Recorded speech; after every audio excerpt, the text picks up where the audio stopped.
Hi, everybody. Welcome to the Pride in Our Fellowship meeting. I'm Sheree. I'm an addict. Can we have a moment of silence for the still suffering addict in and out of the program, followed by the Serenity Prayer? God, grant me the serenity to accept the things I cannot change, courage to change the things I can, and the wisdom to know the difference. Okay, I ask Kevin to read Who is an Addict? Who is an addict? Most of us don't have to think twice about this question. We know. Our whole life and thinking is centered in drugs in one form or another. The getting and using and finding ways and means to get more. We used to live and live to use. Very simply, an addict is a man or woman whose life is controlled by drugs. We are people in a grip of a continuing and progressive illness whose ends are always the same: jails, institutions, and deaths. Steve A. is going to read what is the Narcotics Anonymous program. My name's Steve and I'm an addict. Hi, Steve. Hi. What is the Narcotics Anonymous program? NA is a non-profit fellowship or society of men and women for whom drugs have become a major problem. We are recovered addicts who meet regularly to help each other to stay clean. This is a program of complete abstinence from all drugs. There is only one requirement for membership: the honest desire to stop using. There are no musts in NA, but we suggest that you keep an open mind and give yourself a break. Our program is a set of principles written so simply that we can follow them in our daily lives. The most important thing about them is that they work. There are no strings attached to NA. We are not affiliated with any other organizations. We have no leaders, no initiation fees or dues, no pledges to sign, no promises to make to anyone. We are not connected with any political, religious, or law enforcement groups and are under no surveillance at any time. Anyone may join us regardless of age, race, color, creed, religion, or lack of religion. We are not interested in what or how much you used or who your connections were, what you have done in the past, how much or how little you have, but only in what you want to do about your problem and how we can help. The newcomer is the most important person in any meeting because we can only keep what we have by giving it away. We have learned from our group experience that those who keep coming to our meetings regularly stay clean. Okay, Steve C. is going to read Why Are We Here? Hi, my name's Steve. I'm an addict. Hi, Steve. Why are we here? Before coming to the Fellowship of NA, we could not manage our own lives. We could not live and enjoy life as other people do. We had to have something different. We thought we had found it in drugs. We placed their use ahead of the welfare of our families, our wives, husbands, and our children. We had to have drugs at all costs. We did many people great harm, but most of all, we harmed ourselves. Through the inability to accept personal responsibility, we were actually creating our own problems. We seemed to be incapable of facing life on its own terms. Most of us realized that in our addiction, we were slowly committing suicide. But such cunning enemies of life are narcotics and sedation that we had lost the power to do anything about it. Jails did not help us at all. Medicine, religion, psychiatry seemed to have no answers for us that we could use. All these methods, however, having failed for us, in desperation we sought help. We sought help from each other in Narcotics Anonymous. After coming to NA, we realized we were sick people who suffered from a disease like alcoholism, diabetes, or tuberculosis. There is no known cure for these.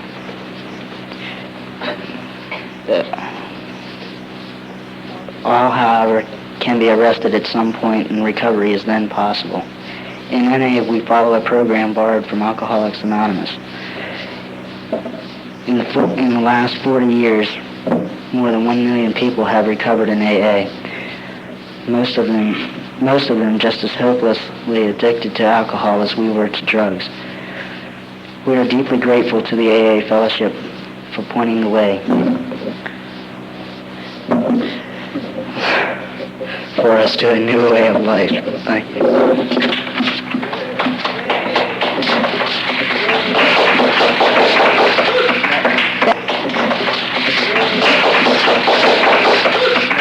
Thank you. Sept is going to read How It Works. Hi, I'm Sept and I am an addict. Hi, Sept. If you want what we have to offer and are willing to make the effort to get it, and you are ready to take certain steps. These are suggested only, but they are the principles that made our recovery possible. 1, we admitted that we were powerless over our addiction, that our lives had become unmanageable. 2, we came to believe that a power greater than ourselves could restore us to sanity. 3, we made a decision to turn our will and our lives over to the care of God as we understood Him. 4, we made a searching and fearless moral inventory of ourselves. 5, we admitted to ride to ourselves and to another human being the exact nature of our wrongs. 6, we were entirely ready to have God remove all these defects of character. 7, we humbly asked Him to remove our shortcomings. 8, we made a list of all persons we had harmed and became willing to make amends to them all. 9, we made direct amends to such people wherever possible, except when to do so would injure them or others. 10, we continued to take personal inventory and when we were wrong, promptly admitted it. 11, we sought through prayer and meditation to improve our conscious contact with God as we understood Him, praying only for knowledge of His will for us and the power to carry that out. 12, having had a spiritual awakening as a result of these steps, we tried to carry this message to addicts and to practice these principles in all our affairs. This sounds like a big order, and we can't do it all at once. We didn't become addicted in one day, so remember, easy does it. There is one thing more than anything else that will defeat us in our recovery. This is an attitude of indifference or intolerance towards spiritual principles. Although there are no musts in NA, there are 3 things that seem indispensable. These are honesty, open-mindedness, and willingness to try. With these, we are well on our way. We feel that our approach to the problem of addiction is completely realistic, for the therapeutic value of one addict helping another is without parallel. We feel that our way is practical, for one addict can best understand and help another addict. We believe that the sooner we face our problems within our society in everyday living, just that much faster do we become acceptable, responsible, and productive members of that society. The only way to keep from getting a continuing habit is not to take that first fix, pull, or drink. If you are like us, you know that one is too many and 1,000 never enough. We put great emphasis on this. We know that when we use drugs in any form or substitute one for another, we release our addiction all over again or create a new one. The substitution of alcohol has caused a great many addicts to form a new addiction pattern, which in its progression brings as many problems as before. We seem to forget that alcohol is one of the oldest known drugs. It would appear that we are people with addictive personalities who are strongly susceptible to alcohol addiction.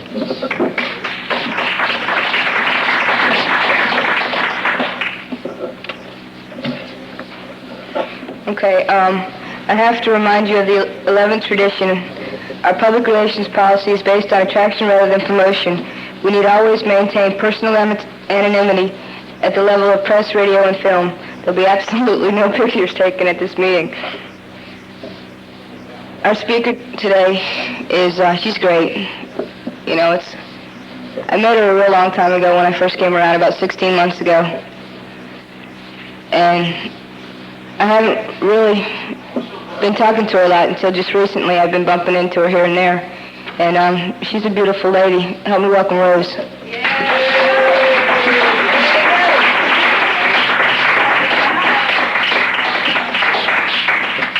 Hi, my name is Rose. I'm an addict. It's difficult for me to speak in front of a crowd of people.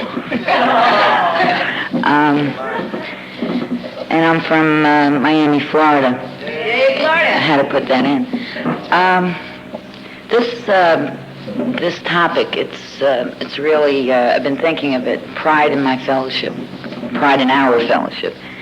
And when I first heard the topic, I said, well, you know, what the hell, pride, you know, that's one of the defects that they asked me to get on my knees and ask for it to be removed. And, you know, it started a lot of thinking. It started the wheels going.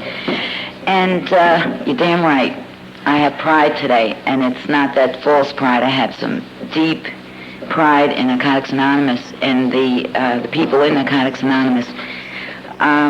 When I see things like this, like conventions, you know, in an area like New York City, that 2 years ago had 2 meetings, the only thing that got this to where it is right now is people who had pride in their fellowship, had pride in Narcotics Anonymous, that, you know, people say that if you're involved in service, you have to, you know, there's a lot of egos involved. No shit. You know, my ego got me here.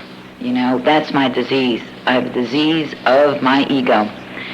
But damn it, for the first time in my life, when I got to this fellowship, I knew how to do with it, where possibly I could help another addict. And that same drive that got me, running after that bag or, after my drugs, that same kind of thing that said to me, I could do it alone. I don't need anyone. And I kept trying to stop using, and I couldn't. But that pride said to me, you don't want anyone to know about this. Everyone knew, but, I didn't want, you knew and I knew, but we never said anything to each other, and I couldn't ask for help. And if there wasn't people driven for service in this program, I never would have found Narcotics Anonymous, and it was here when I got here, and I'm so grateful to them. And I was taught that we had a club room, and it had a sign on it, and it said, "I came to receive, but I stayed to give." And I am very, very grateful to the other fellowship. Okay, very grateful, because when I got into NA in my area in Miami, there were 3 or 4 people, and probably only one of them was NA. The other ones were dual addicted from the other program. And that's where they're loyal, that's where they got it, and that's where they gave it away. And I'm grateful for that person who said, "I am Narcotics Anonymous." When I was hurting, I said, "Where's NA?" He says, "I am NA." And he was right, that was it. And I made a commitment to God, because if those people if he wasn't there that day, I wouldn't be here today, I feel. The other program, the people in the other program, though, many pure alcoholics helped NA get started. They had no special interest for themselves, because they had their program, and they were getting sober. They had meetings all over the place, so they didn't need Narcotics Anonymous. But they had such a faith that we needed our own program, that they would come in and chair meetings, because we didn't know what the hell we were doing. And they said, well, and they would introduce themselves and say, "I'm addicted to the drug alcohol," and whatever. And they helped us, and I'm so grateful to those people. And there was nothing. They never said to me, "Rose, go to an AA meeting," ever. They knew better. So, they just felt that need, that we really do have the same disease. It be the drug alcohol, be it marijuana, whatever our drug, it's the disease we're talking about. But the difference, as they told me, is our lifestyle. The lifestyle, that we had to go through is so different, and the difference between different meetings. When you're in an NA meeting, everything is, you talk about God in one sentence, and the next sentence is fuck, And I knew when I came to that meeting, hey, I'm home. Now this sounds, when they said to me, try to seek a God of your understanding, when they said, and you better fucking do it, I says, who? I said, this sounds good, no religious religion, this sounds like something I want. And I've come to believe that, and this ego, and many egos like myself, we were driven. And, sometimes it seems that just our egos are taking over, but underneath it, the motives are pure, all of us. We want to spread the word that no addict should die seeking help. We want to, we want to get that message out there. I last night at the meeting, and I looked out there and I said, holy shit, if half the people in that room, if half the people went out and made a commitment at this convention that they were going to carry the message and just 12-step one person in 1 year, by next year we would be doubled. Every one of us, if we were able to 12-step one person, and that person, maybe 20, and one of them stuck, we would double. And that person, forget it, would, how newcomers are, the maniacs. They get the net out, come over here, we got the answer, but they're great. I love newcomers. I love the enthusiasm of newcomers. And I think, that's what separates this program from other programs. We are service-oriented, and that's pride in my fellowship. That's pride without action, or faith without works is dead, And I think that'll always keep us alive. There's always work for us to do. And when the enthusiasm, like Cherie, her attitude is, if you ask me to serve, I can't say no. And, I see Gina, it's like, what do you want me to do? I'll do anything, And, sometimes we get all burnt out, and but the rewards, look at this. Look at this convention. The rewards are, my disease, I know it for today, is a disease of self-centeredness. And self-absorption, self-obsession, self. And I really believe this, that with the addict, it's more self. It's more than any other disease. And thank God for the service. Thank God that I have service so Rose can get outside of Rose, and hopefully be useful. All my life, from when I was a child, I just never felt worthy. I never felt that I belonged, and I never liked myself, and I had pride in nothing about me. Today, for us, to be able to be, to be able to serve and have pride in this fellowship is a miraculous thing. It's a miracle, and I know it's a gift from God. I really do. I've been this past week. I've been here since last Thursday in New York, and I can't tell you all the feelings that are going on inside of me. I love Miami. God knows I love Miami, and that's where I got clean.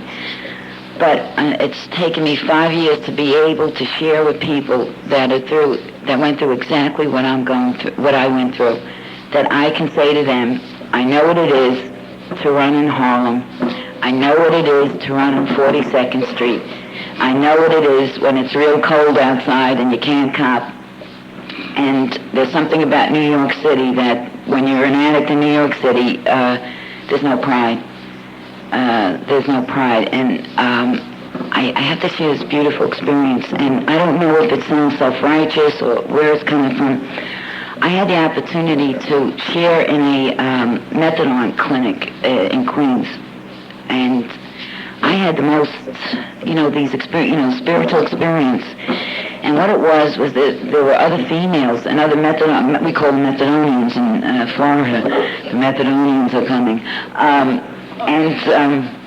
I was able to share with them, my experience, strength, and hope. And I said, hey, I was there. I got off the clinic in 75, and I started sharing my feelings at that time. And there were people there, and methadonians, and they came to the door and they knocked.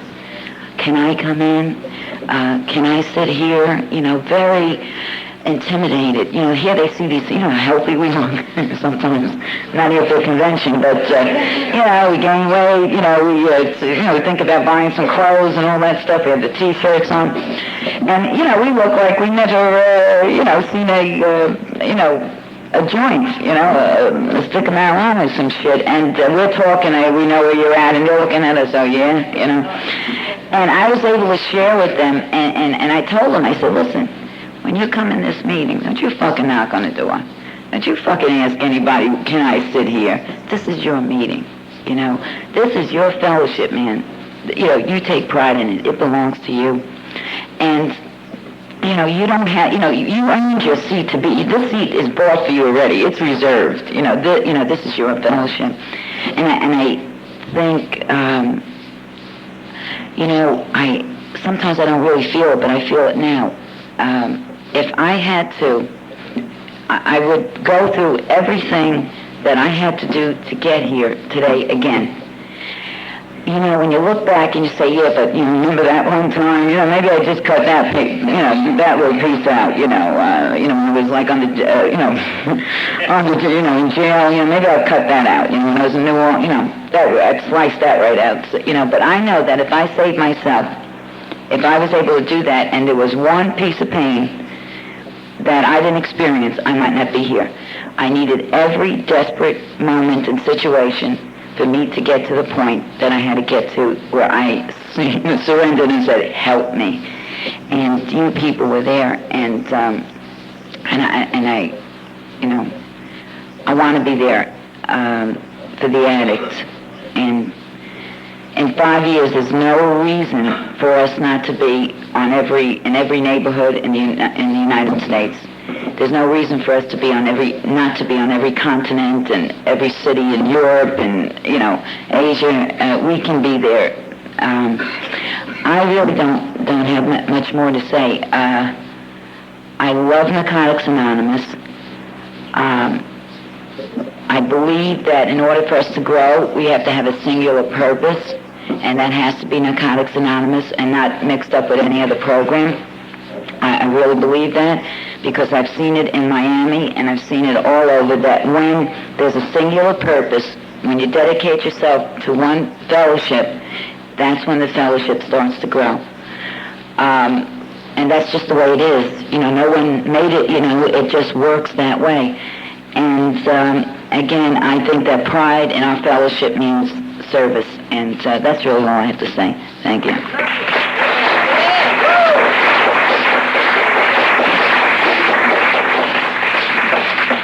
I just want to read here what we're supposed to do next, They like that all right now for me, real nice.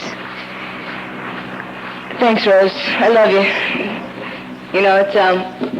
I thought the same thing. Like when Rose started off, she said, "Pride, that's not good for me." That's what I thought, And on the way down here, people are like, "What meeting are you chairing?" I'm telling them, they're like, "What? What?" They're like freaking out. I was like, "I don't know how to explain it, just come to the meeting." But, I tell you, I was on 18, I was on cloud 18 yesterday, I was feeling real good.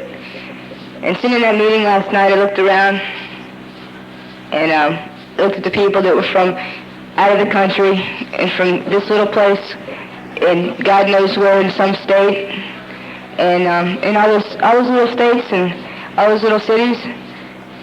And I said, look at us all. We're all here. We're all clean.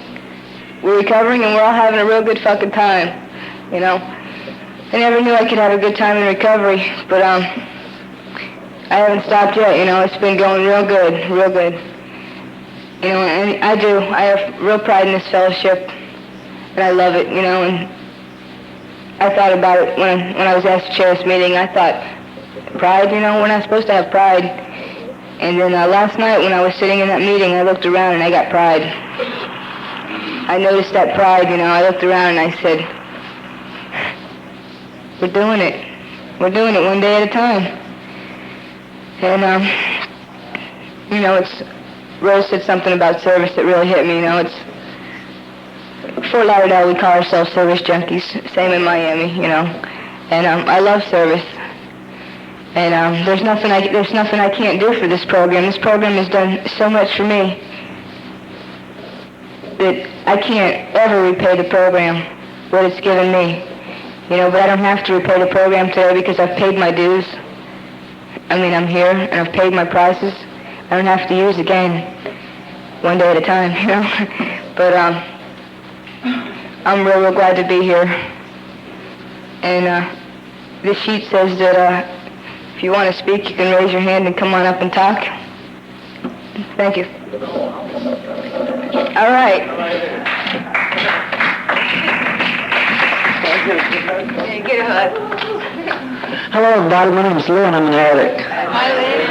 Oh, I'm real grateful to be here. Pride.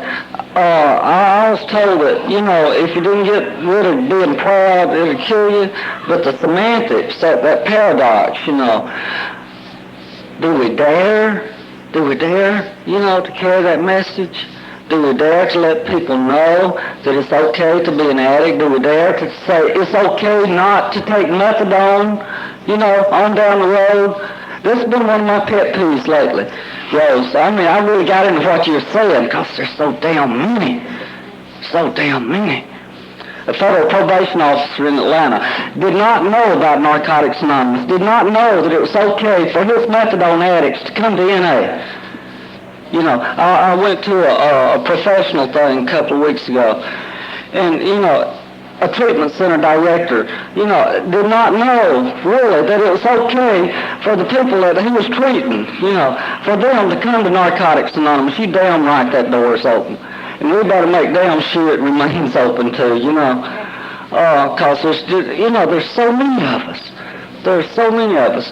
With so many, if one person out of 20 in each of the treatment centers that are seeking help today, we'd have to have 2 damn hotels next year, 2,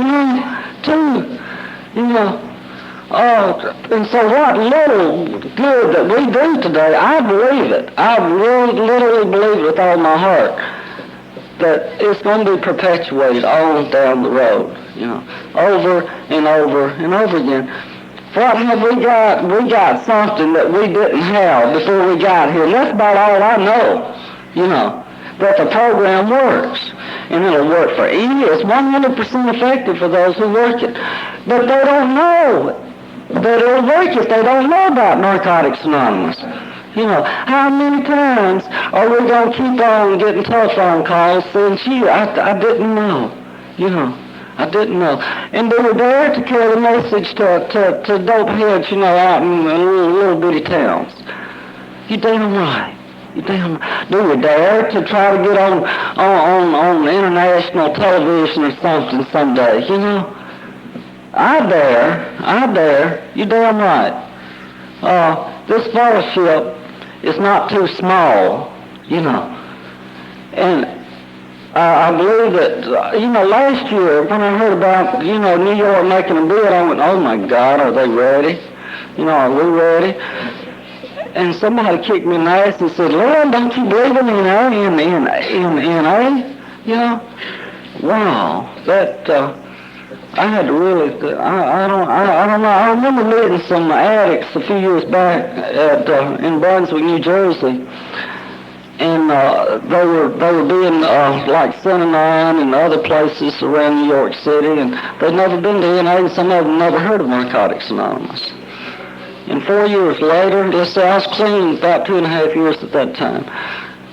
And 4 years later, I hear about all these meetings all over town, and it'll just go right on into the countryside. I met a guy in Atlanta from New York about a month ago, and he was so excited about NA being perpetuated throughout the United States, not just New York. But after this convention, I hope that the press, radio, and film does hear about us. And I hope that they do let the public know that it's okay to come to Narcotics Anonymous and have recovery, and have recovery. Some of us, I used to get bent out of shape because everybody's not service junkies like we are, Sherry. I used to really get pissed off because there's a certain percentage of people that are real service junkies in a lot of ways, and the people who aren't fanatics like we, God bless them, that's all I got to say. Some are sicker than others, and I guess I'm sicker than others too because I'm a service junkie. But I don't have to be intimidated anymore because I'm a member of Narcotics Anonymous. I'm a member of Narcotics Anonymous, Jason said it so well last year, over and over and over again. Today we live. Yesterday, I don't know about the rest of y'all, but I wasn't happy when I got here, and today I'm happy. Today I'm happy and trying to make some kind of balance in my life, and I get into ego and fights and everything, within the framework of the fellowship, and thank God I can do that. At one time I could not have done that. At one time I could not have done that. And I know that a lot of people that have been around the program for a while need a lot of love and support too. Newcomers especially, love us just as much, please. We need it. We need all the love we can get, love and understanding and support and hugs and all that good stuff. And just understand it, Somebody might say, well, there goes the NA fanatic, I'm proud of being an NA fanatic today. I'm no longer intimidated by being an NA fanatic. My sponsor of 5.5 years died last year, and he was one of those old AA old-timers that kept kicking me in the ass. Go where you belong, boy. You know, I really found a lot in what we call renegade agape down in Florida, and I've really been close to those people, especially in Florida, ever since. And when I started seeing them really getting dedicated into, you know, the disease of addiction, and for me, it took me a good 2 or 3 years, I believe, for me to accept the fact that I was an addict and that my life was unmanageable. And I hurt for a long damn time, you know, and I had somebody kick me in the ass and told me to go to NA. The first people that I trusted, they were addicts, you know, and I didn't want to be an addict. When I go and 12-step work today, I try to get newcomers, and I try to get them to have pride in Narcotics Anonymous, and that we don't have to go back again. We don't have to. You know, I don't know about the thing today. We have a choice. I gave my choice to God, you know, and if I ever get a compulsion or whatever, you know, God's got that choice, you know, and He tells me no today, just for today. And I'm still glad that I don't have to make no promises. I'm still glad that I don't have to be perfect. And I'm glad that I'm fallible, that I can make mistakes, and that I've got a lot of friends to pull me up, you know. Golly, half the people I met last night and today, I don't know half their names, but I swear, you know, it seemed like I'm supposed to know every one of them on an intimate basis. I hadn't been to bed with any of them, you know. And it's just really beautiful. It's a soul thing, and it's not a physical thing, you know. And I'm real proud of that. NA gave me that. And nitty-gritty people like Rose, you know. And today I don't have to be ashamed of that. And I don't have to be ashamed of tears of joy today or tears of pain. And this is something that I keep sharing at least once a week in some small meeting, that it's okay to get the pain out. It's okay to have to identify at a deeper level of feelings and emotions, you know. And I found out here and in nitty-gritty groups, because some of the newcomers hold that shit in for so long, and I did. And I had people that kept pushing me, you know, and kept hugging me and kept saying they loved me, you know. And when I was able to surrender that crowd, you know, that was just the beginning. That was just the beginning. And it's just really great. Thank you. I talked enough, but I really want to come up here and say something. And I love you. And I love Jason for getting up there saying the day we live, you know, over and over and over again. I don't ever want to forget that, you know. About a month ago I think the dude was from Burma. He came to the Highland Club to an NA meeting, an addict from Burma. And that just blew my shit away. I mean, you know, it just absolutely blew my shit away. I couldn't believe it, you know. There's so many things happening. Like when that federal probation officer in Atlanta said, what can you do to help us at the methadone clinics? And at the methadone clinic at Grady Hospital, the largest hospital in the Southeast, a counselor, tears running down her eyes while we was giving an NA orientation to people who've been on that shit for 15 years, back and forth, just maintenance level, you know, and going back on the streets, cotton dope, back and forth, you know. If one out of the 20 that we talk to, at least they know, you know. People can't have a choice if they don't know what we have to offer. And that's why I'm really, you know, a PI junkie too. You know, because I resented it, because I'd never heard of Narcotics Anonymous when I got here. And that was my biggest problem, was denial, and the fact that I wanted to hold on to something. Hold on to something. Thank you. Love you, Len. Keep coming back. First one up. Come on up, somebody. One at a time. Okay, haha. How you doing? Hi everyone, my name is Jeannie. I'm an addict. I'm real proud to be an addict today, you know, especially when I go to those rehabs and the methadone clinic, you know, knowing that I'm sitting up there and I'm carrying the message and with all my heart and soul into it. and talking about how I love Narcotics Anonymous and meaning it, because this is my life today. Rose was talking about walking the streets of the city and being caught in the turmoil, being lost in the sauce, as I used to call it. Cold nights, sleeping in a car on the Hudson River. I looked around yesterday, and it was all worth it, I got on my knees last night, and I was praying to God, and I spent quite a while talking to him last night. And those tears of joy that you were talking about were rolling down. I mean, I was just so proud, it just felt so good. Yeah, I loved it. And, and I was praying for all of these people in service, that are so wrapped up in themselves, and praying that they get through it and to give them more strength, and praying just for everybody,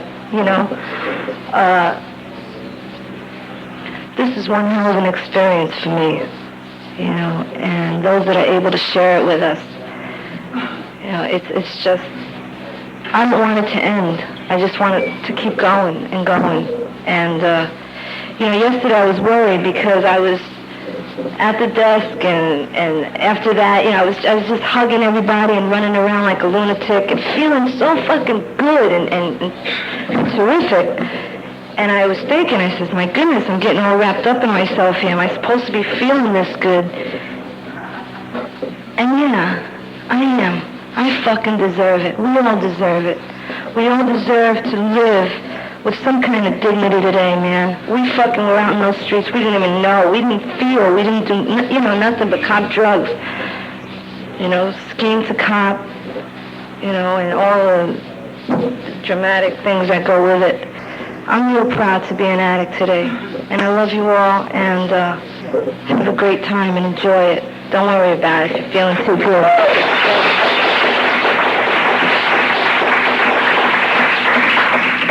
Okay, good. That's great.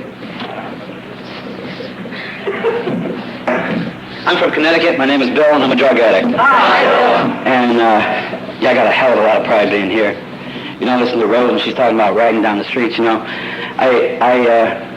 took the train by myself from Connecticut, and I got off at Grand Central Station, and walked down to 42nd Street. I used to live down there.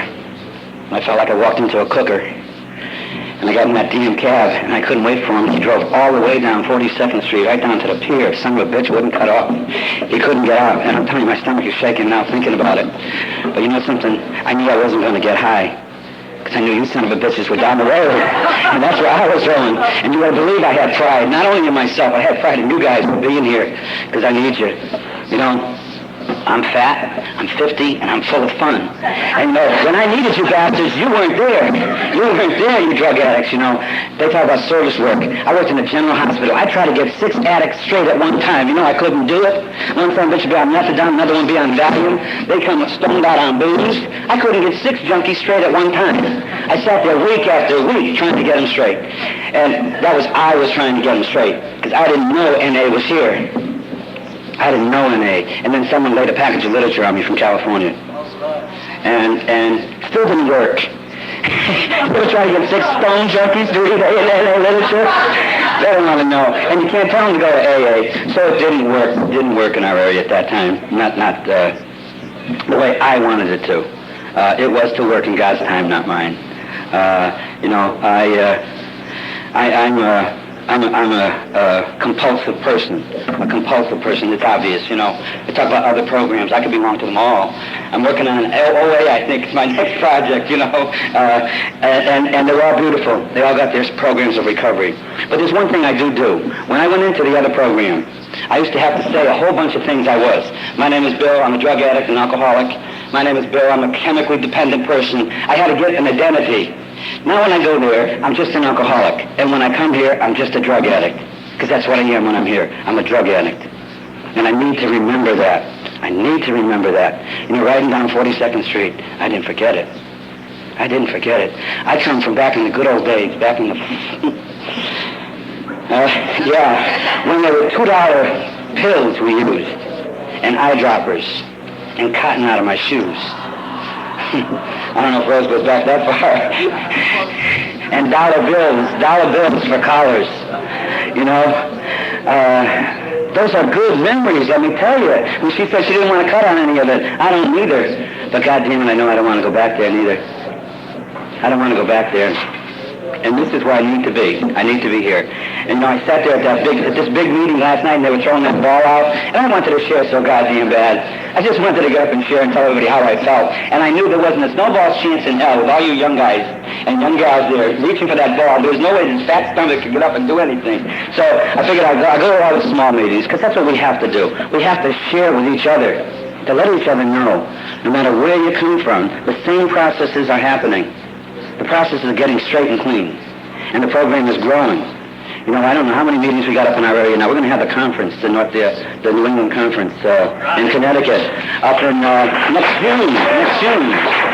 And you know, I'm not involved in it. I can't, because I can't give the time that it demands from me. I work, I'm a director of a recovery program, and I work around the clock. I'm a real nut. I'm dedicated to people getting straight and clean, because I know you don't have to. And you can't bullshit me. If you still think you can use drugs, you can't bullshit me. I woke up inside a sick motherfucker for too many years to know, no matter how good time you tell me you haven't, I know what the aftermath is. And you can't kill me, because I remember how sick it was the day after, and the times when I needed it. And you know, I work in my recovery program. It's a round-the-clock deal, and I've been doing it for 9 years. I don't expect anybody to stay straight the way I do. But damn, you better find your way to do it. Because there's nothing out there that drugs have to offer any of us. Nothing. I searched for somebody for years to tell me there was.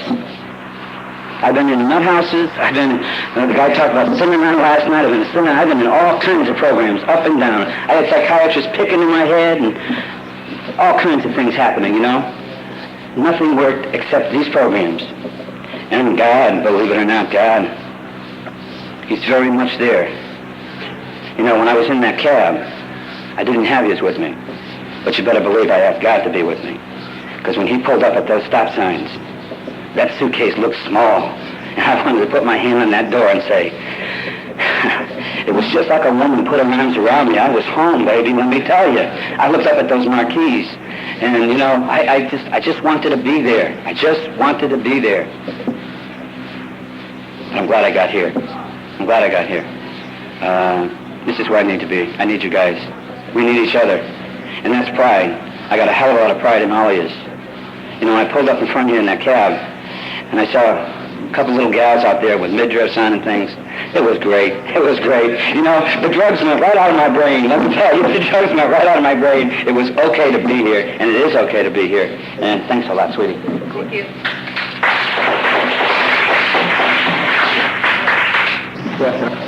Hi, I'm Seth, and I'm an addict.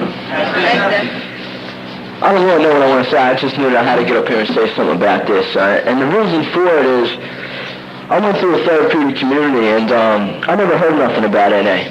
I heard grow the fuck up. I heard get some willpower, and all the rest of that bullshit, man. And out of 40 people I went through it with, I'm the only one that I know of that's sober today.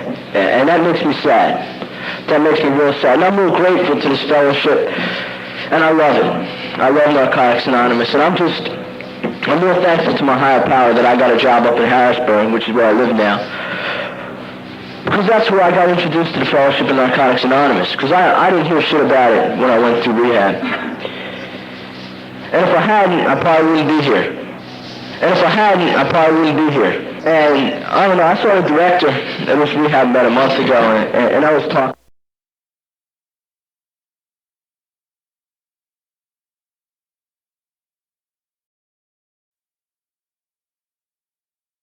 And I don't know, I saw the director at this rehab about a month ago, and I was talking to him, and I was trying to sell him on making Narcotics Anonymous part of their treatment program. And they're beginning, and I'm real happy to see that. Because it hurts me to know that 40, 50 people go through there and one is sober. When a whole lot more could be. Because this works, and I know it. I knew if I had any fucking willpower, I wouldn't have to go into a fucking rehab to begin with, man. So what are they going to tell me? Get some willpower? You know, to me that just don't make sense. And getting introduced to Narcotics Anonymous, I found a place where I belonged. And going through it, I had to go through a lot of changes because I had to unlearn a lot of that bullshit I learned in the torture chamber. And believe it or not, that's the first time I used that phrase. I used to kind of say everything about that, how they're great, you know. I don't know, I've kind of changed a lot of that. And the reason I changed a lot of that is after I was up in Harrisburg, I got introduced to Narcotics Anonymous. I was around for a while, but not involved. And what happened was, I didn't stay around very long. And what I did, I worked in a rehab, and I thought that was going to keep me sober. You know what kind of crack of shit that is, right? By the grace of God, I stayed sober, and only by the grace of God, because what I used to do when I was done work is sit in my apartment and watch cable TV and be so obsessed that I smoked coke lifted through the air in my apartment, you know? And what happened was my higher power sent a guy around to me to bring me back. And I told him to get the fuck out of here.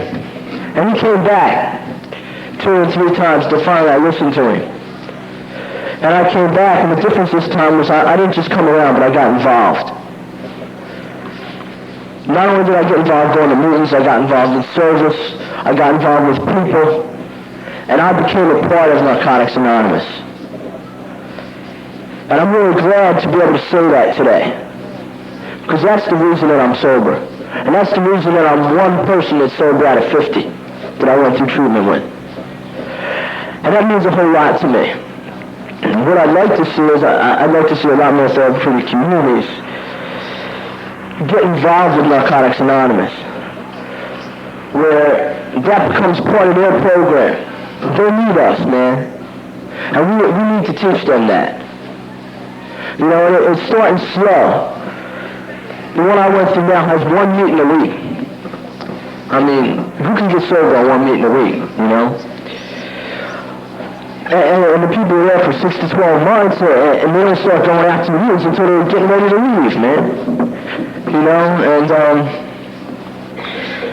that's something that I'm committed to. And I don't know, I think everybody needs to have the little pet project, you know, and that's mine, because these people need to know that we're here, and they don't. And it's a shame, but they're starting to. And when we go into the rehabs, and we start sponsoring people coming out of rehabs and let them know that, hey, the rehab gives you a little bit of clean time. Now come out and get involved so we can make it work.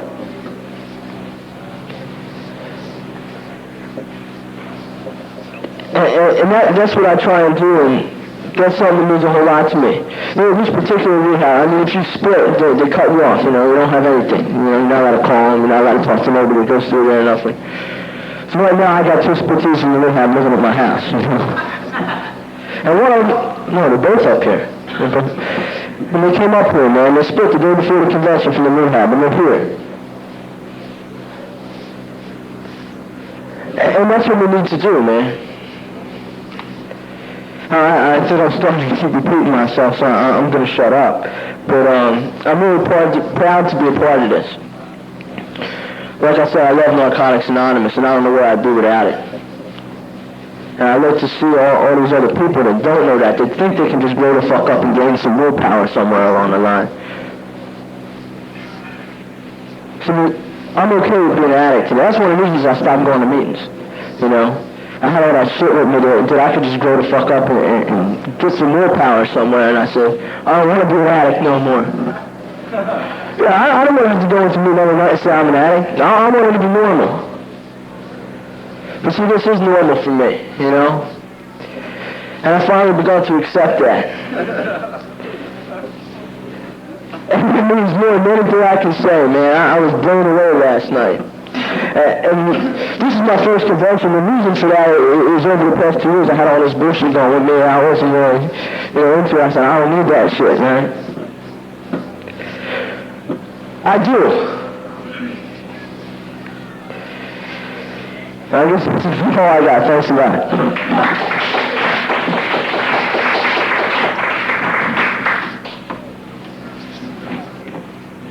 I Hi, this is Ego again. My name is Rose. I'm an addict. You know, there's no controversy, and I really hear you how grateful you are. I just had to share something. I was sitting here when you were talking, and you know, the torture chamber and all that, and I agree with you to a point. But I was looking over there, and I was looking at.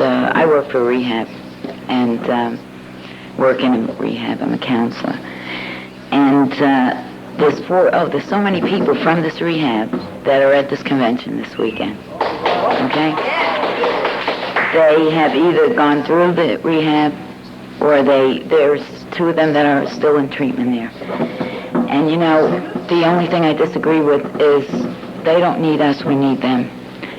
And 3 years ago when I started working for this place, it was your classic shave your head, you motherfucker, you know, and like I say, is that don't call an addict a motherfucker or a slime ball, because we believe it. We know we are. So it took a while, okay? There was a breakthrough. Some NA members were hired. And the ones that couldn't make it in this rehab, counselors, are the ones that couldn't be flexible. You know, we have to be flexible. I had to understand that these people didn't understand about addiction being a disease. And within that time, these so-called ex-addicts that are counselors are now talking, they're saying things like, you're in denial, you're saying things like, that's your disease talking. We got the clinical director saying, if you don't depend on something outside of yourself, you'll die, you know. And it wasn't, we could not come in like gangbusters. We had to be good dope fiends. And we went in like good dope fiends. I mean, we dope fiend them, we gave them Vaseline.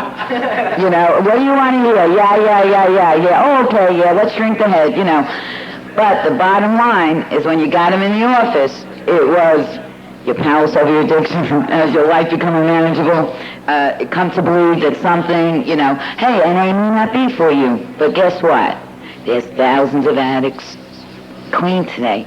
And guess what? I mean, propaganda bullshit, you know. But not propaganda, is that this program works. And what happened is the respect that we have now, Narcotics Anonymous, has gained respect in our areas because we have not pushed it. Okay, one other thing we do is that we have an H&I committee in our area that works very closely, and we've made a lot of mistakes. And one thing we do with the splittees is we don't encourage them. You know, because we don't want to get involved in any controversy at all, you know, because I may be the only NA that anyone ever meets. We are Narcotics Anonymous. I'm a walking Narcotics Anonymous.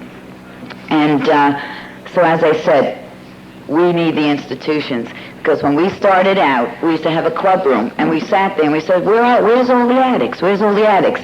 Man, they're in the methadone clinics. They're in the therapeutic communities. That's where they are. I mean, that's like a jackpot for us.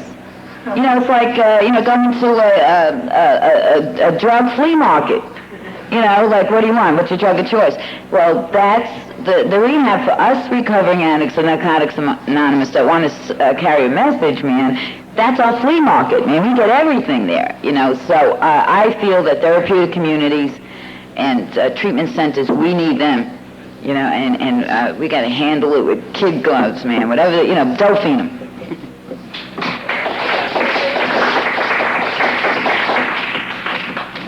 My name is Michael. I'm a grateful addict and alcoholic from San Francisco. Hi, everybody. I really wanted to get up here and talk. When I was about 6 months clean and sober, which was about 2 years ago, Rose and Leah came to San Francisco.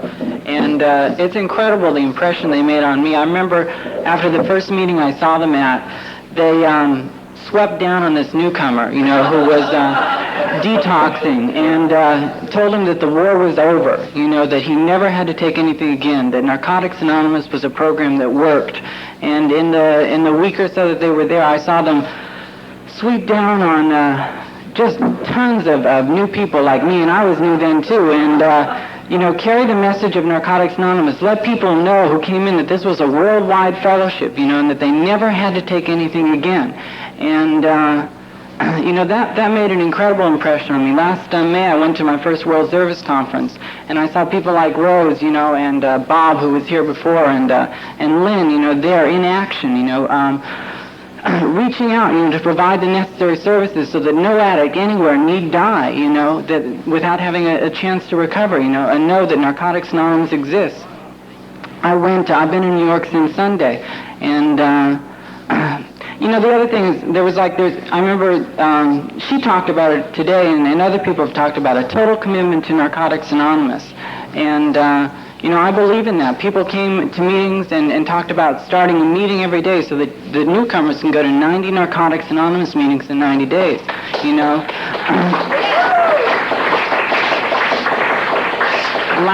Last March, I went to there's a Northern California convention in Northern California every year, and there was one in Fresno, and when they got the bid for that convention, they had one Narcotics Anonymous meeting there. Now there are 7 Narcotics Anonymous meetings a week, and newcomers in that community can go to 90 meetings in 90 days. And the same thing's happening here in Manhattan. I know what kind of dream this is and what's happening in this fellowship here. And in 100 other communities, across the country where maybe there was no Narcotics Anonymous a year ago or 2 years ago or 3 years ago.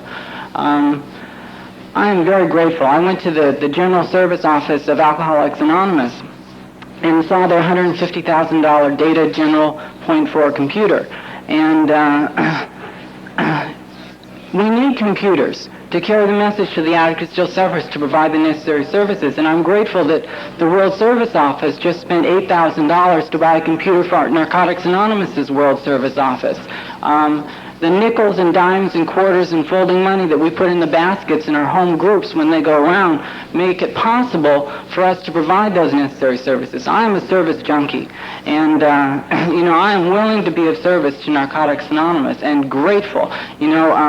When Rose was talking about pure alcoholics, who made it possible in the early days in our history, for Narcotics Anonymous to come into being and exist, I cried, and was crying when Lynn was talking too, I have been for a long time afraid of crying in a meeting. I thought that one of these days, somebody would die, or, I'd be hurting so bad that I'd finally, cry in a meeting. And I was crying last night when Rose was up here, and when I got up here, I felt like crying, but it was so terrifying that, that was overwhelming. I thought, that I did not know that it would be tears of joy and gratitude that I would feel in these rooms as a result of the life that When I came out here, and it's funny, I went through puberty and getting high out in California, but I never stuck a needle in my arm. And you people that are from New York City that are clean here, I have a whole lot of respect for you, because I was in the city like 24 hours before I had my first needle in my arm, man. And if you grew up here, wow. But I guess the city does it to you, but it's great to see Narcotics Anonymous here and so many clean people. And people, I go around to some of the conventions. I'm a bit of a convention junkie, and it's really great to see people from all over the country. And when I think about pride and fellowship, I remember, I think I was about a hot 30 days clean when I went to Milwaukee last year. And Rose spoke, and she really hit home with a lot of shit to me. And one of it, I remember her words. I remember her talking about, that she got clean in another 12-step fellowship. But today Narcotics Anonymous has become of age, and that, Narcotics Anonymous does not have to take back seat to any other fellowship. And I'm grateful for that shit, I was just on the road last week. I was up in Orlando. I'm from Fort Lauderdale. I was up in Orlando, and they do not have Wednesday night meetings in Narcotics Anonymous. And me and somebody else in the program happened to be up there on some business, and we had a hotel room. So, I realized I got grateful for where I got clean. There's Narcotics Anonymous meetings every night of the week, And we had an improv, how do you say that word, impromptu? Yeah, I tell people that I didn't want to take backseat to another program, that I would go to the other program if that's the only meeting I could get. But, fuck it, there was enough dope fiends around that we just, 2 weeks in a row had a Narcotics Anonymous meeting in our hotel room. And there's just something about it, I don't knock any other 12-step program, and I don't knock anything that keeps people clean and sober and from using that shit. But goddamn, I need dope fiends, I just don't relate to some of that shit, I didn't have a job and a house and a car and then start getting drunk or high or whatever. I went, like right in high school, right into shooting dope, man, right into getting loaded, and that was the way it was for all them years. And I need dope fiends, I really do. It's funny, when I first got clean, the only people I could relate to was dope fiends. Over the last year, I've seen a lot of growth because, in my work now, in fact, I was realizing just about a week or two ago that it's real funny. I never knew somebody that wasn't, that worked. I know a lot of people today that work, Everybody I know used to deal drugs and stuff, and And I can get along with the people out there in the real world, but we got something special in here. I heard somebody speak in Miami a couple weeks ago and said that maybe God, put all these drugs here and had everybody getting loaded and fucked up so they could find these 12-step programs and get spiritual. And I don't know if I want to go along with that, but I know I'm real fucking grateful that I went through all the shit I did, and I know I got something real special in my life today, and it is this fellowship.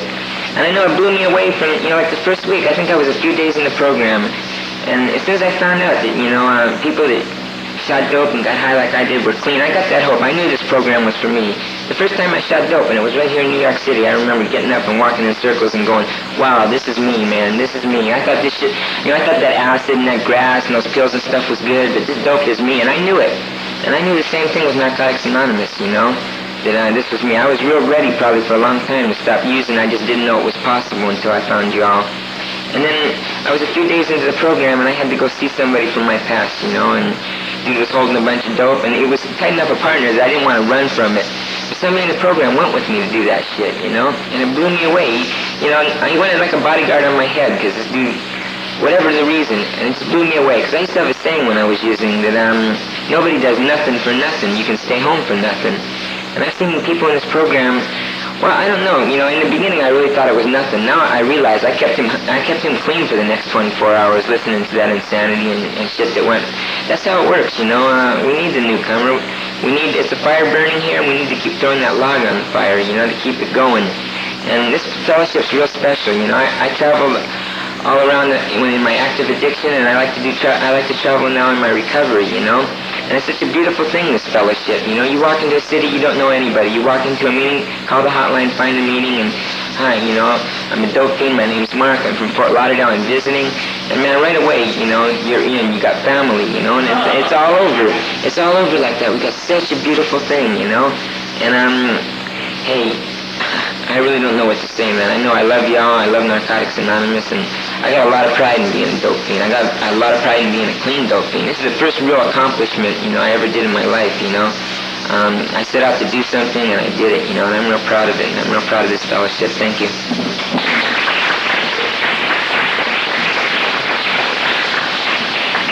I'm supposed to tell you guys that we have about 20 minutes left in the meeting, and there's a lot of people that haven't shared. If you'd like to share, come on up and go for it. But just kind of keep it a little brief so some more people can get to share. Would anybody like to share? Oh, there he is. Okay. Hi.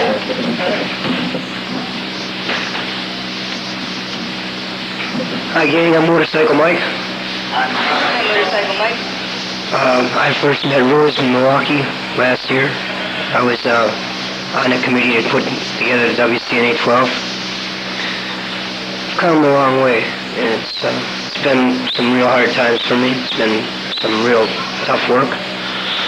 Had to go through a few operations as a result of a motorcycle accident. Was kind of always a loner, I used to drive bike all over the country all by myself. Usually spent my days out in the field somewhere, farm fields at night, and getting high, getting blown away, pointing arrows and stuff so I had nowhere to go when I got up the next morning. I was a mess. And last year, something happened to me that kind of brought me out of that bullshit, because when I cleaned up in Milwaukee, I hear 90 meetings in 90 days. Well, we didn't have a meeting a day in Milwaukee. And we were lucky if we had a meeting every other day. So I had to do a lot of going to 2 different fellowships in order to get a meeting a day. We got now about 40 meetings a week in Milwaukee. We're going pretty strong. But last year, I remember when just before WCNA 12 went over, about a day before, I got a phone call from somebody else in Milwaukee that said, hey, I have a bunch of people from New York here. They need a place to stay. Can they stay at your house? I never had anybody at my house before. I've been a loner. I've been a real loner. So I said, well, yeah, all right, bring them over. So they brought them over, and I got to know these people. And these people are all right. And I started to reach out to the people in the fellowship. And I found people were all right, and I didn't get burnt. And I was kind of afraid to reach out or to get to know anybody. And for the last year and a half now, I've been kind of reaching out and getting to know people. And I really love you. Been to a lot of conventions in a year. This is my third one. This is my third retreat this year. But it seems to me like in New York, it seems to me like everybody that I have met in 2.5 years in this fellowship is here. Everywhere I look, I'm seeing people that I know. It's unbelievable. And I have a real special place in my heart for people that go to conventions.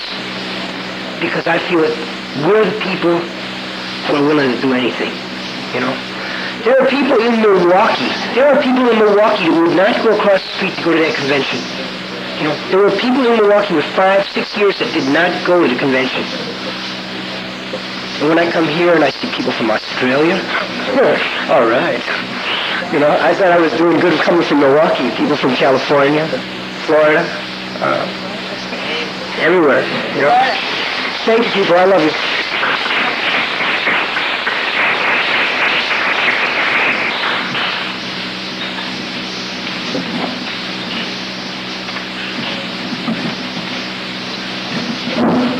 I'm an addict from Pittsburgh. My name is Frank.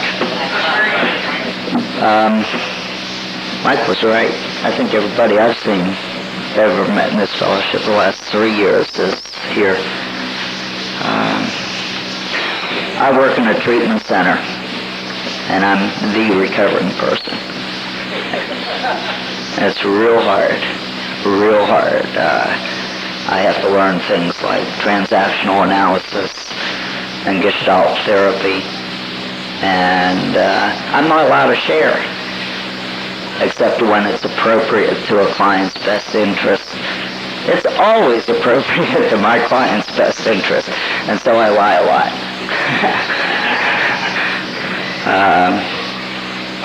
Over the 14 months I've worked there, I've gone through a lot of changes, and I can use some of those things, and so I learn them.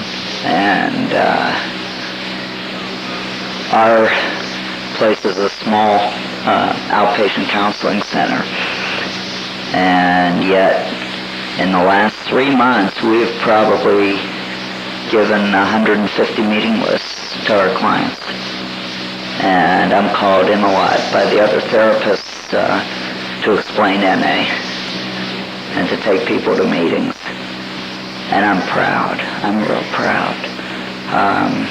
I travel a lot, and it's always an experience to be greeted by people that I know. And last week I was in Columbus, Ohio, with a guy that I met one time. He gave me a car for the whole weekend. And I was invited to share it in the anniversary down there. And I got to make some real important amends to my ex-wife's family, who I have not had contact with for 7 years.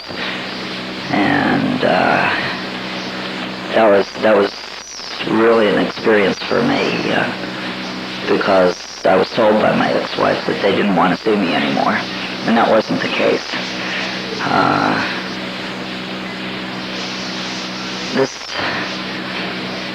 I'm chairman of H&I in Pittsburgh. I've been in jail one time for 3 hours. And when we decided we'd like to put a meeting in our county jail, which is one of the most horrible institutions there is, I went down. My committee said to me, "Frank, you have the image to do it." And so I put on my preppy blazer and my tie and all that kind of stuff. And I went down to talk to the director, who's an active alcoholic. And in 20 minutes, I sold him on NA. I'm a good salesman, and I believe in my product. And that meeting has not come about yet. They're having a lot of problems in our county jail with overcrowding. They're under a federal mandate to reduce the population of the jail. But I know that it's God's will to have a meeting in there. I am just so grateful for Narcotics Anonymous. When I came in 3 years ago, there were 4 meetings in Pittsburgh, and it was necessary for me to go to, if I say another 12-step fellowship. You all know it's AA anyhow. And so I did, because I went to 14, 15 meetings a week. I don't need to do that anymore. We have 32 meetings in Pittsburgh now.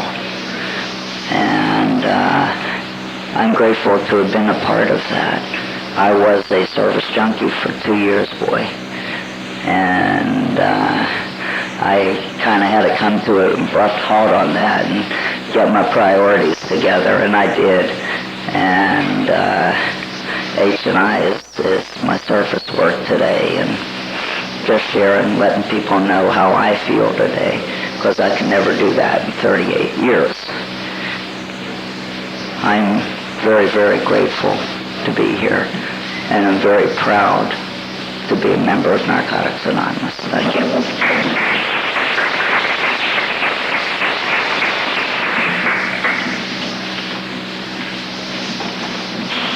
I'm Mark. I'm an addict from Akron, Ohio. Anybody's familiar with Akron, Ohio?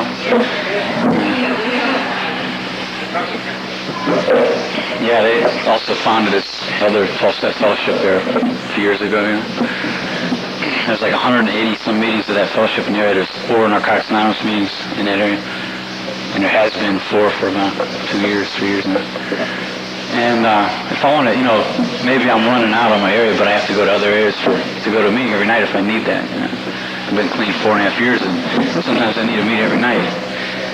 When I first got into Narcotics Anonymous in Atlanta, I went to an AA meeting, and some old geezer got in my face and says, "You ever heard of Narcotics Anonymous?" I said, "Yeah," because I just heard of it. I didn't know nothing about it. He says, "You ought to go there. They can handle people like you." And I said, "I'll show you, old motherfucker." So I went. I've been going ever since. It's been over 4 years. I've made commitments now to work for an H&I meeting in a methadone detox and rehab in Akron. Work in a detox unit. I'm the only NA member who works for the entire fucking hospital. It's a big rehab complex thing. And I'm always jumping up and down. It's a disease concept, man. Ain't what we took, it's how, why we took it. And it pisses some people off, and there's these assholes who run things with PhDs who don't understand that there is recovery in Narcotics Anonymous. They're looking like, "Well, you only got 4 meetings a week." So what? It's the best fucking meetings in the whole area, man. You can't hear about that. You can't hear the good stuff that goes down our meetings at those other meetings. And I know, because I had to seek recovery there for a long time. I had to fight for it. I had to just not take nothing and sit there. I knew that I wouldn't be able to cop there because there was no junkies in there. If I ran into one, I'd say, "Hey, man, those are the people that are in NA now in Akron." I get a lot of flack for being one of them. I say, "No, I'm one of us, man. I'm one of us." Brother said something about being the only NA that some people see. Sometimes I may or may not give a good impression of that. Like if I sort out who I am, what I am, and all that. And I've just made a commitment to H&I work, because that's where dope fiends are. We're not sitting in fucking suburbia, man. I don't see too many dope fiends driving Cadillacs unless they stole them and they're getting ready to sell them. I see dope fiends standing outside of Manpower and outside of fucking the Blood Alliance. Guys that I shot dope with, and they're still being sick. And to hit them with the meetings because hey, you don't have to live like that no more. Or when they come through detox, I'm admitting them and I turn the typewriter off and I lean back. Like over my head's a couple NA schedules pinned up on the wall, and there's an NA hotline on the side of my fucking file cabinet, and I look at them and say, "I'm a dope fiend, man. I've been clean over 4.5 years. And this is how I did it." And I throw a white book at them. I said, "Read that while you're sitting around here, man. Because you got a few days to sit around here." And sometimes they go to meetings, and sometimes they stay clean. And sometimes they help somebody else, and sometimes I see them sitting in a meeting throwing a white book at some motherfucker saying, "Here, read this, man. You got plenty of time now. You're not shooting dope." And to me, that's my pride. That shows, because I can do anything I want to. I already found that out, Now I'm sponsoring a guy who's doing time in Ohio in the penitentiary now. And I know what it's like to recover in prison because I did it.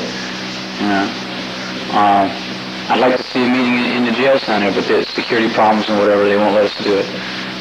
They're afraid we're going to smuggle dope in here, narcotics, and they think we're all, I say, yeah, we're all dope fiends, Most of us have been through that jail at least once. All of us are ex-cons, all the guys that are active in this, and they don't trust us a whole lot. But, like it says in the book, clean time speaks for itself, and it does, It's neat, some of the guys I shot dope with were in the program now. I got 2-3 years in the program. you know, because they saw something there, you know, that they were proud, and they're proud too. And slowly but surely we're growing, you know. It's kind of like, some people thought we were like carrying coals to Newcastle and stuff, bringing NA to Akron. Or, I mean, there's drug addicts in Akron, and fuck yeah they are, you know. A lot of them. I work a midnight shift, and in the morning I get off work at 8:30, I stand by the door waiting to get out of the place. And there's a methadone clinic in front of my building. And I see those guys, man, they're mesmerized by that door, man. You know, they wait for the nurse to leave her car to go and open the door, and it's like Mother Duck with the ducklings behind it, man, and it's sick, you know. And I look at that and I think, I want a fucking meeting every night, man. You know, that's what I want. My higher power evidently doesn't feel that way, but that's what I want, you know, because all those sick fuckers out there, you know. Because I found, for me, today, a day at a time, I never have to use again. And that's my pride in Narcotics Anonymous, you know. One of these days, if I ever put enough bread together, I'll get a little NA logo tattooed on my arm, you know. So I wear a sleeveless shirt and they say, what's that mean? I can decide whether I want to tell them or not, you know.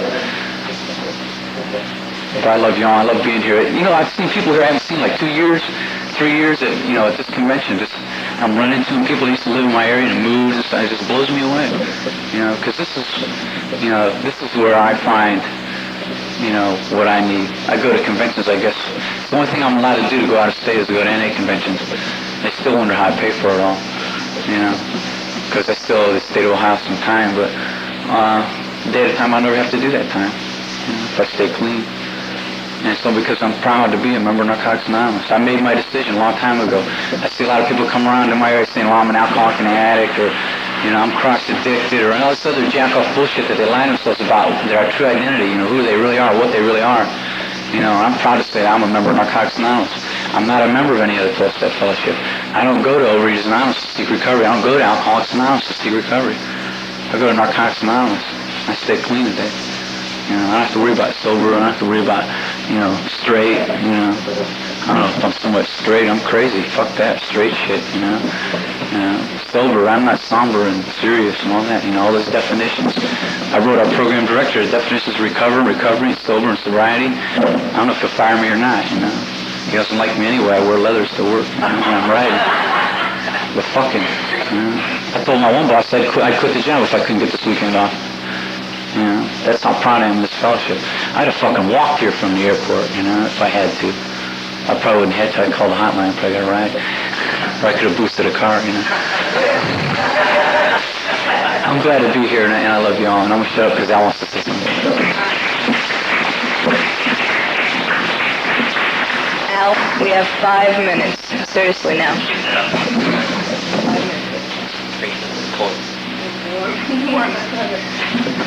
Hi everybody, I'm Al. I'm really glad to be here too. I've been looking forward to this.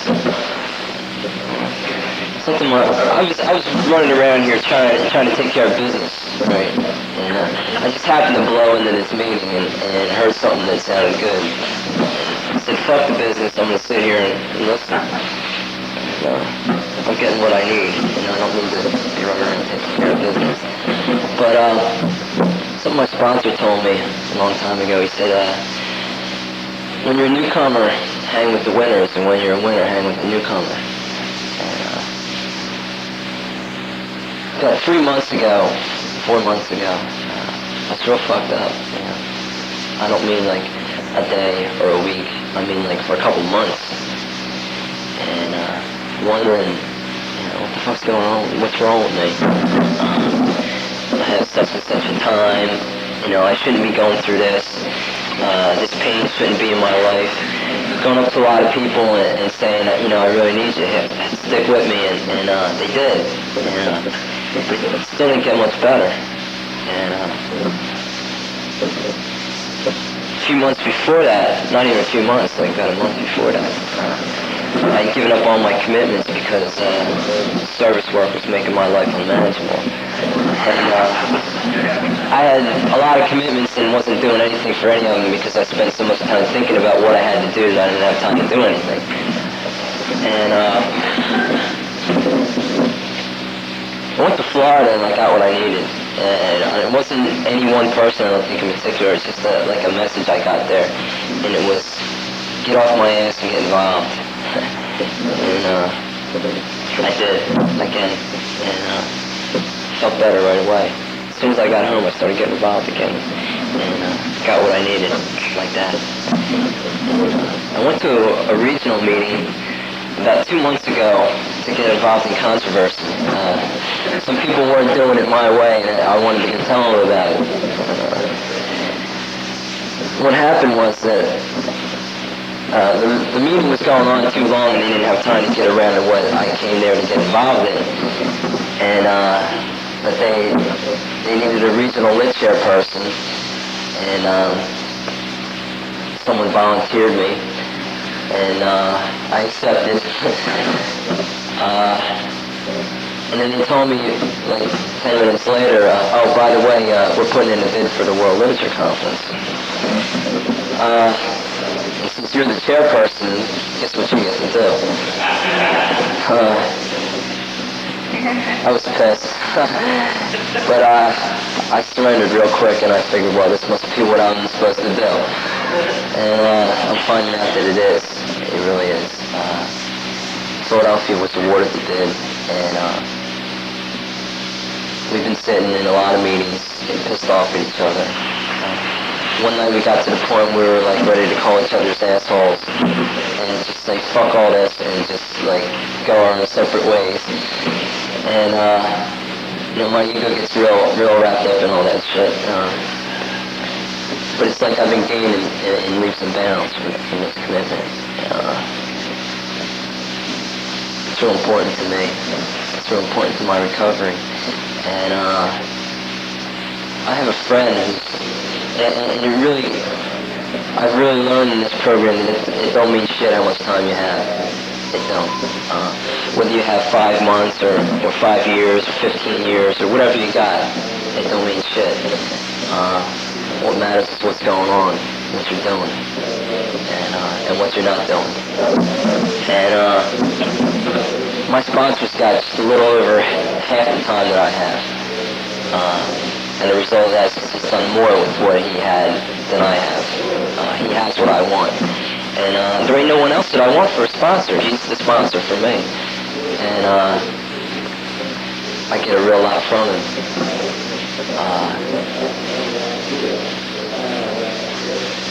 I have a friend who's 5.5 years clean. He didn't come this weekend. He has to buy a new pair of running shoes.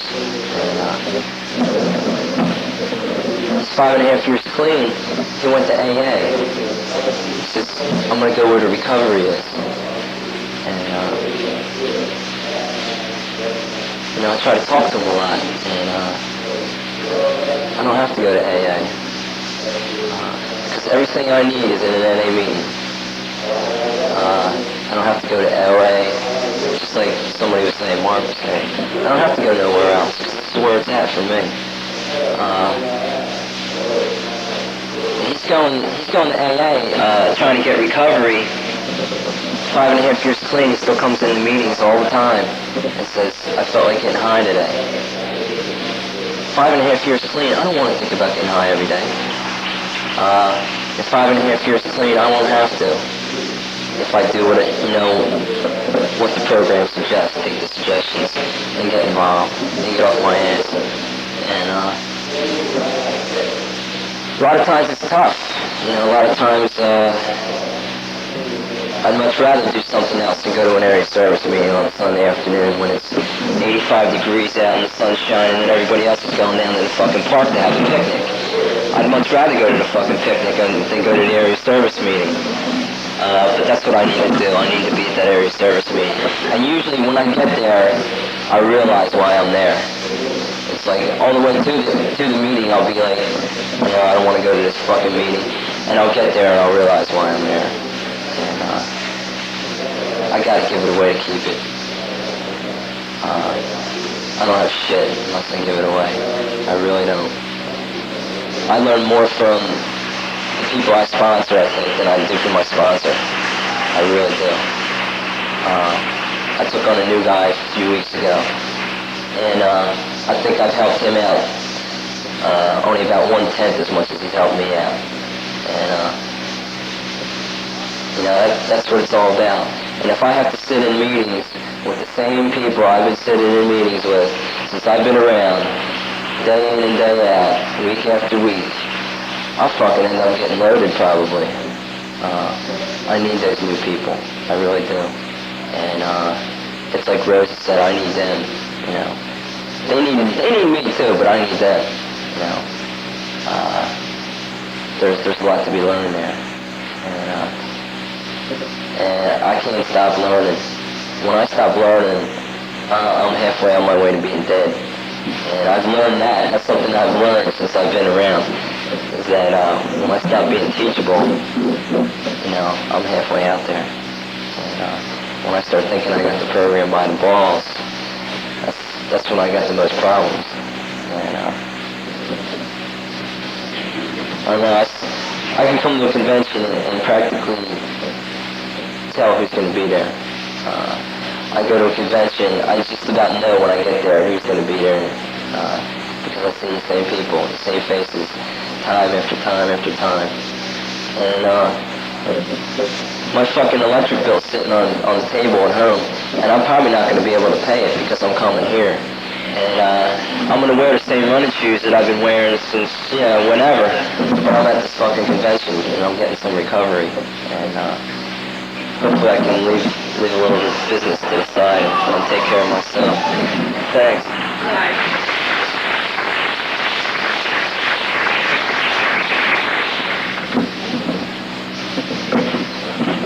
Can we thank Rose for speaking again?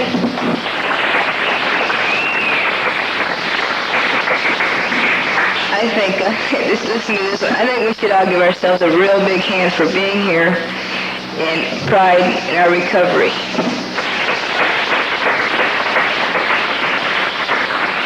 And before we close the meeting, I'd just like to say thank you all for the privilege of sharing this meeting, because it is a privilege.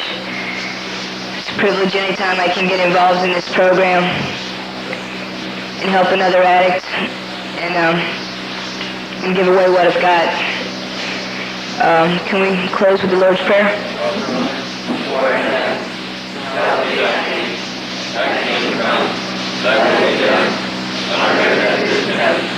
Give us this day our daily bread.